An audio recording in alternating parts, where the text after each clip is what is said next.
Young! Mr. Young!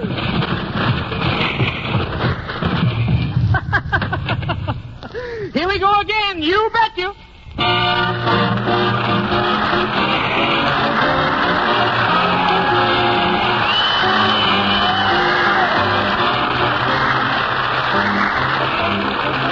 Yes, here we go again. It's Alan Young, very deep in trouble.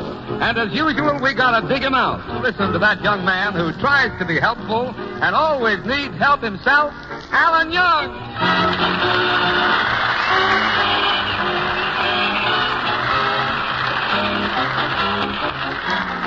Alan feels very important today. He's just been summoned for jury duty, and as a conscientious citizen, Alan is home reading up on the law. This law book is so wonderful. Here's a very interesting case. Smith sues Jones over the ownership of 2 rabbits. Case bitterly fought for weeks, and Jones finally wins custody of the 4,000 rabbits. Oh. Here's a case of a man arrested for having a wife in Florida, a wife in California, a wife in Chicago, and a wife in Canada. Court finally broke it up by taking away the man's bicycle.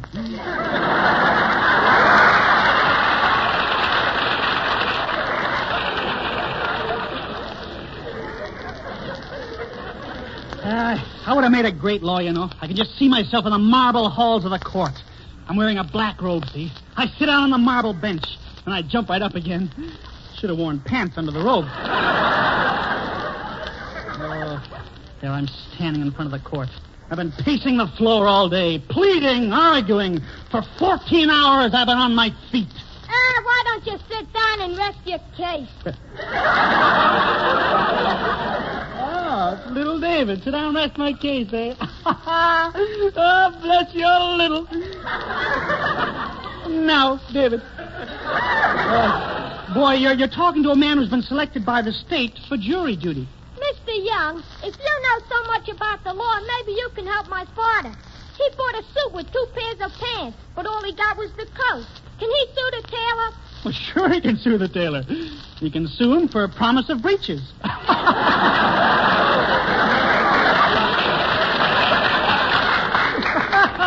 Stop cackling. You already laid it.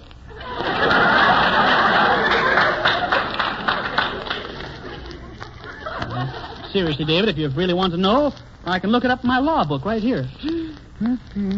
Oh, here it is. See, page 46, section 2, paragraph 4. What does it say? This book stolen from the New York Public Library. What do you know about the law? No, I could tell you the whole history of the law. You see, the first man had to fight tooth and claw for his rights. And laws were passed so he could live peacefully. Then he got married and went back to tooth and claws again. So you see, as we lawyers say, quod erat demonstrandum. Or, to put it in English, e pluribus unum. And that, David, proves that in my brain there's a big store of knowledge. The store is there, but the shelves are empty.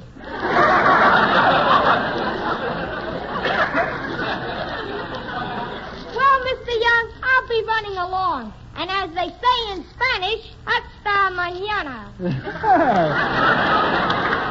So long, kid. And as they say in Italian, don't squeeze the banana.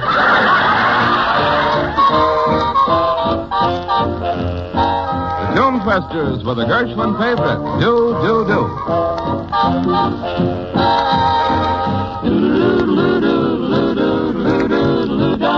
Dum, dum, dum, do it, do it, do it. Do what?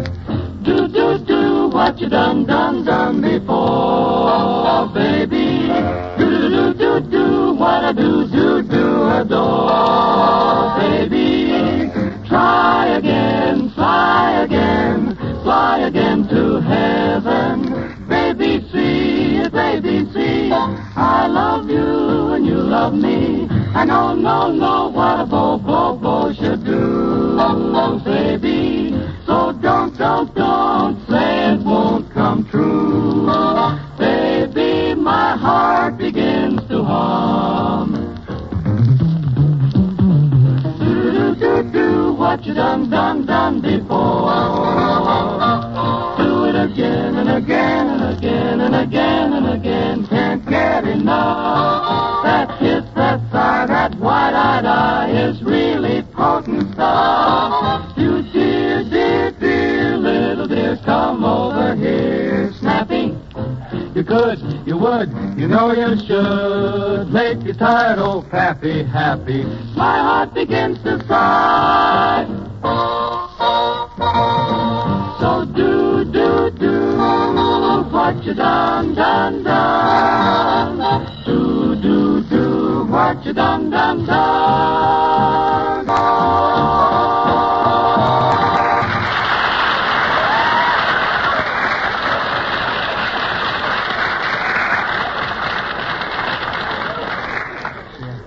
Hope I'm on a big murder case. The big, beautiful blonde defendant in the stand. Oh, I can see her. She crosses her legs. The judge tells her to stop that. And the jury goes out, brings in the verdict. 20 years for the judge.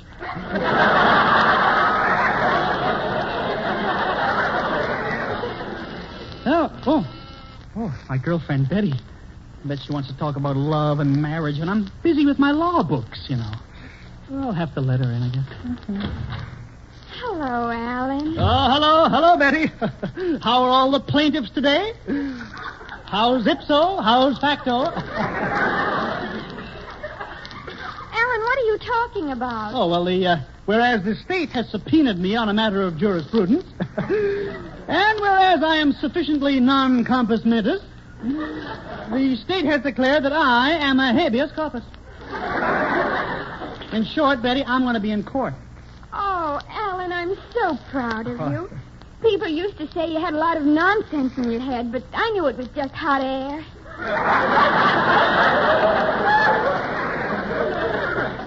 Betty, would you mind moving your subject and predicate closer together?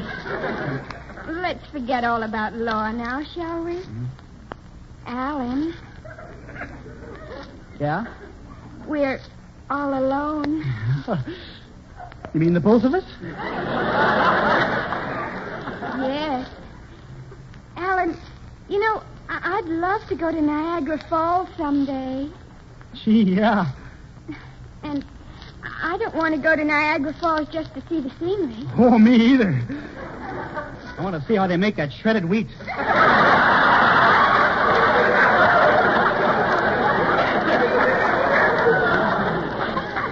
Alan, I don't like to hint, but Dad and Mother want to come to my wedding. Oh, don't let them, Betty. They didn't invite you to theirs.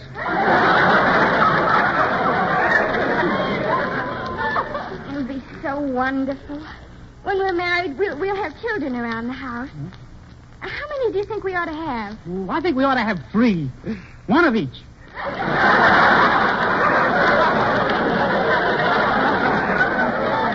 Of course, if we could afford it, I'd like to have about 15. Oh, I'd like to have about 15, too. Betty, how are we going to get 30 kids in one house?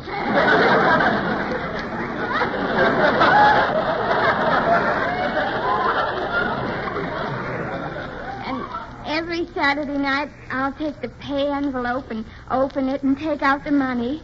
Sometimes I'll let you open it, too. Oh, no, you open it, Betty. After all, you went out to work for it.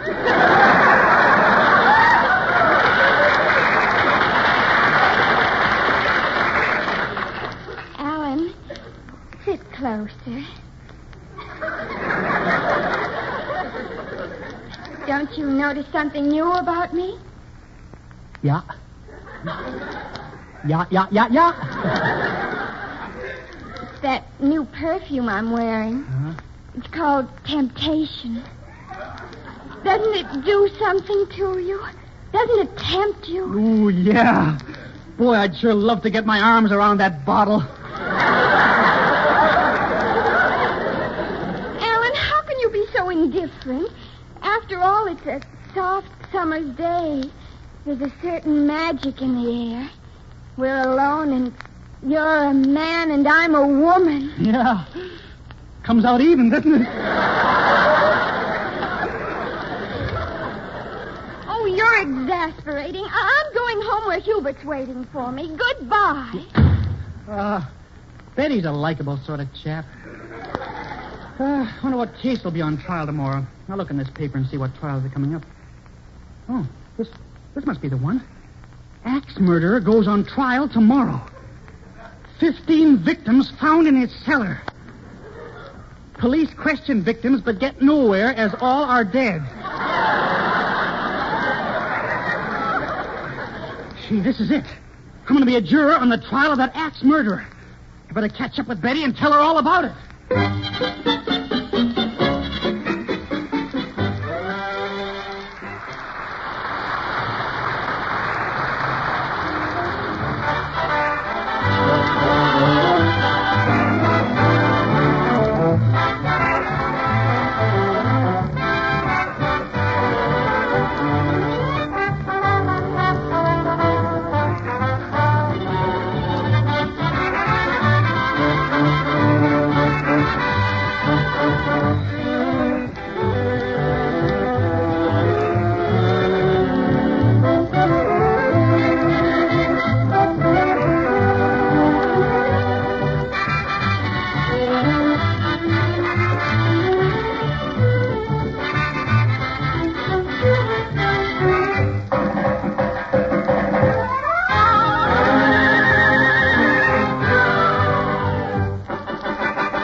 Tune Twisters with the country's #1 song, Atchison, Topeka, and Santa Fe.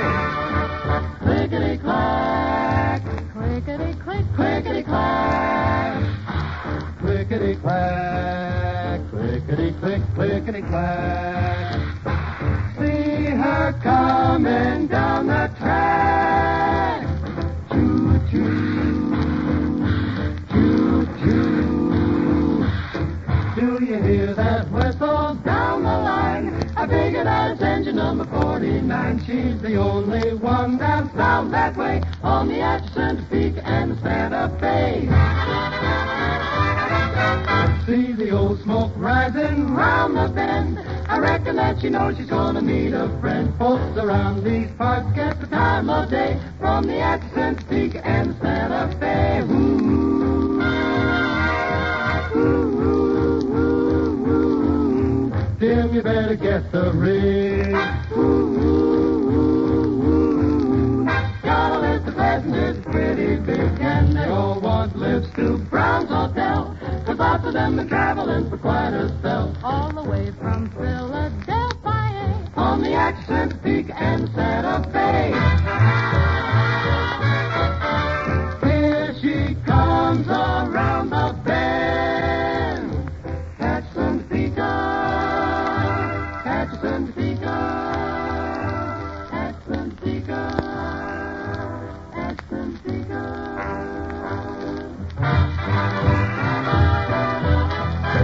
And the Santa Fe.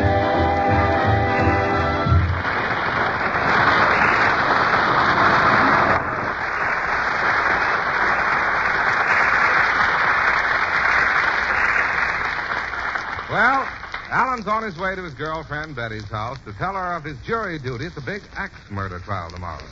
Meanwhile, Betty's being polite to Alan's bitter rival, the snobbish multimillionaire Hubert Updike. Hubert, I must have time to think over your proposal. It's such a big step for me. How can you refuse me, Betty? I'm so deliciously masculine. I'm just a great big apple dumpling. Hubert, the man I marry must be the fresh air, outdoor type. I'm your man, Betty. My table at the Store Club is right near an open window. Hubert, you want to marry me now because I'm young and pretty. But how will you feel when you see my first gray hair? My lawyer will let you know. You know, it'd be so wonderful if you'd marry me this week, Betty. Right after I get rid of this horrible cold, you know. It would coincide with Dodd's 30th wedding anniversary. Oh, Hubert, you mean your dad has been married 30 years? No, 30 times. Betty, please marry me. Dad is getting such a lead on me. Why, Hubert Updike, you're planning to marry dozens of other girls. How dare you ask me to be your first wife? Well, Betty, I've got to establish a bridgehead for future operations. Marry me, Betty. Why, we could have the ceremony performed in court tomorrow. I have to be there anyhow. Are you going to that big axe murder trial? Wasn't it horrible of that man to kill 15 of his wives? Yes, poor chap probably couldn't afford to send them to Reno. But that trial won't be held tomorrow. It's been postponed for my trial. Your trial? What are they trying you for? I killed 15 chickens. I was driving along in my station wagon when I felt very drowsy. So I slowed down to 60 miles an hour and took a nap. The next thing, when I woke up in a chicken coop completely surrounded by 15 dead hens. Oh, I'll bet the farmer was angry. Yes, but not half as angry as the rooster.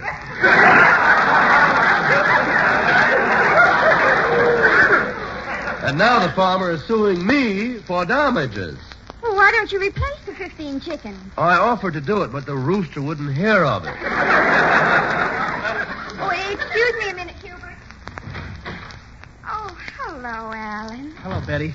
Oh, hello, Hubert. How's your mother and father? Well, Pater has just divorced my 15th mater. Huh? He's now keeping company with 3 chorus girls. Gee, Hubert. How do you keep track of your Pater's tomatoes? Betty, I came over to tell you I'm going to be a juror in a big murder trial. My first day in court. I'm going to make my debris. Debris. Now, you see, Betty, the man is a complete ignoramus. Well, I'm the man for you. I'm educated. I attended MIT, SCU, UCLA, and SMU. Ah, MIT, SCU, UCLA, SMU. Put them all together, what do you got? Mitchikukaklaisma.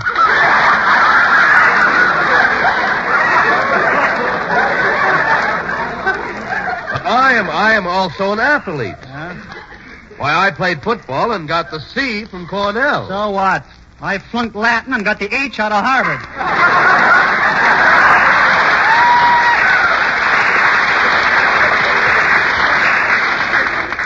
Alan, you can't compare yourself to me. You're a pauper. Your papa is a pauper. And your mama is a pauper. Oh, that was witty.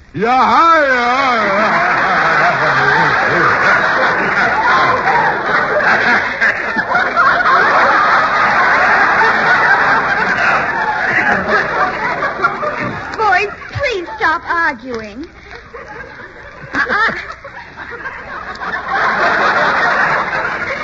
I like both of you.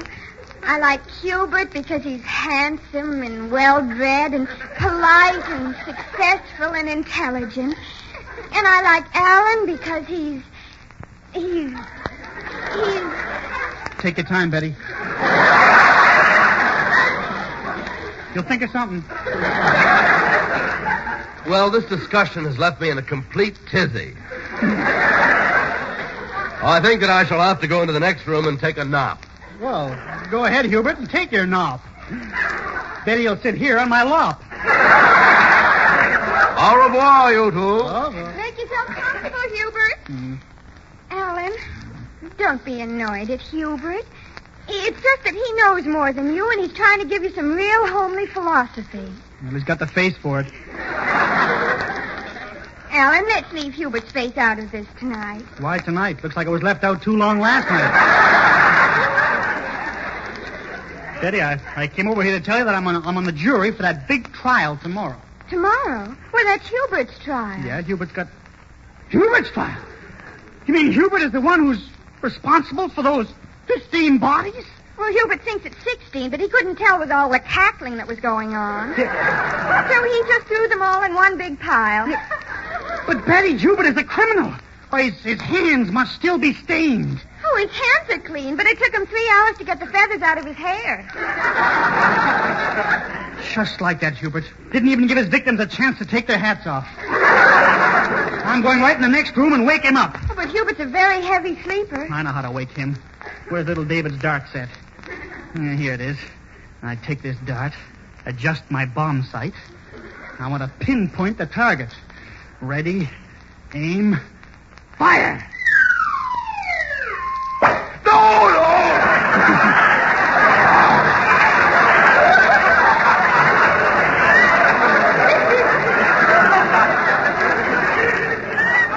Alan, sometimes I wish your father had never whistled at your mother.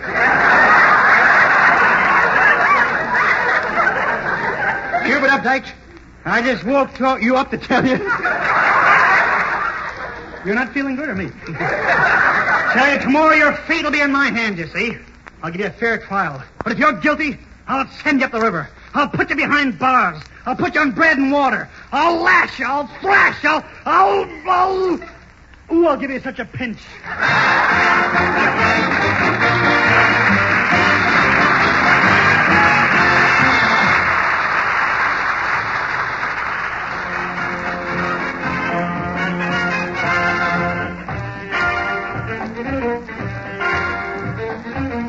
Peter Van Steeden plays in the arrangement of an old favorite, Brazil.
Hubert Updike is being sued for accidentally killing 15 chickens, while Alan, who's a member of the jury, thinks that Hubert is the ex-murderer of 15 women.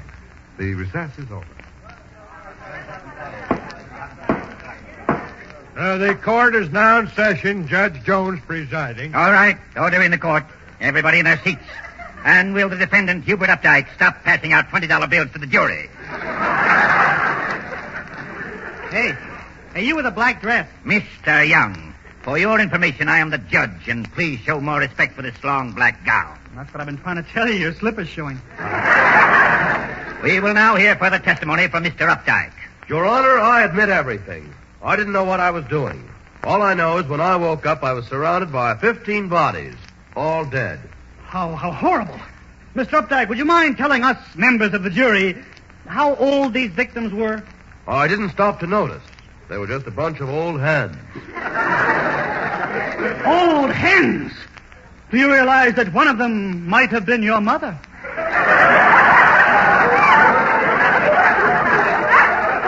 Now, one final thing, Hubert. Can you identify these victims? Well, not all of them, but I did notice that 9 of them were Rhode Island Reds. 9 Rhode Island Reds. I see.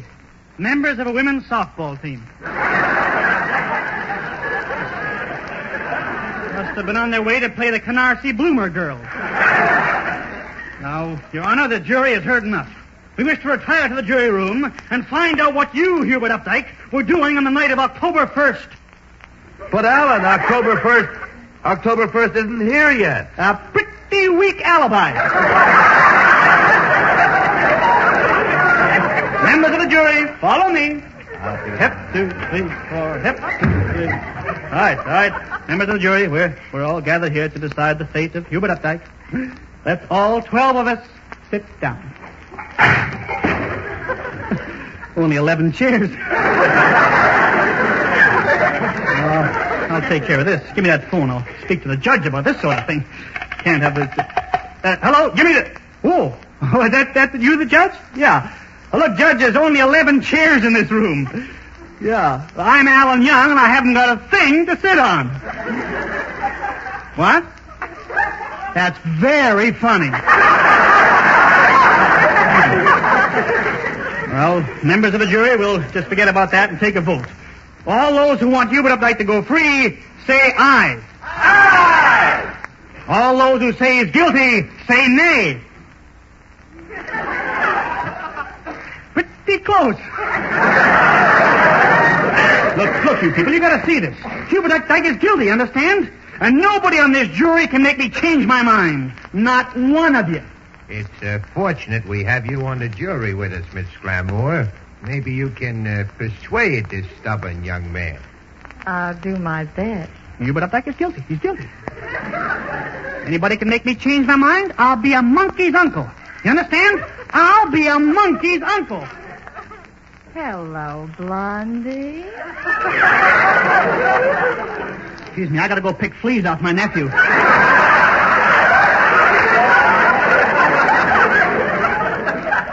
Oh, you're so irresistible. Your skin is so soft and your eyes are so blue. You're just like a little baby.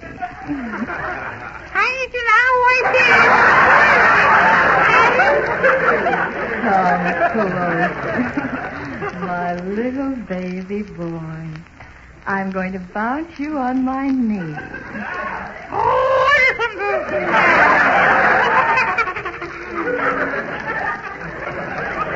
And now, do you know what I'm going to do? Yeah, but I don't care.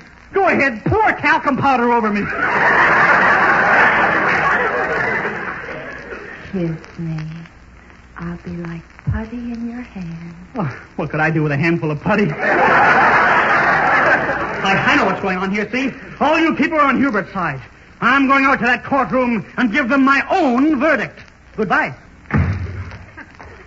Well, Mr. Foreman, have you reached a verdict? Yes, I have, Your Honor. I personally find the defendant, Hubert Updike, guilty of murder in the first degree, and I sentence him to life imprisonment. Oh, Mother, I've been ambushed. Mr. Young, I'm afraid your verdict was just a little too severe. After all, the defendant didn't mean to drive his car into that chicken coop and kill all those chickens. Yeah, but after all, the guy's... Chicken coop! Hubert killed chickens? Mr. Young, it looks to me like you tried to railroad an innocent man to jail. Yeah, but... That's a very serious offense. We're going to hold you for further questioning. Yeah, but I didn't mean to... Officer, take this man away. Let go of me. Wait. I was just doing my duty. He can't do this to me. I thought he was a murderer. You can't put me behind bars. I'm too young to go. You can't take me away. You can't. You can't. You can't.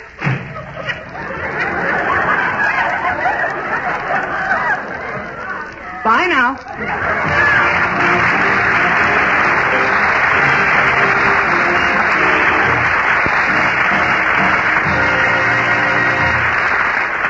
Thanks, friends. We're a little late, so I just got time to say I'll listen again next week at the...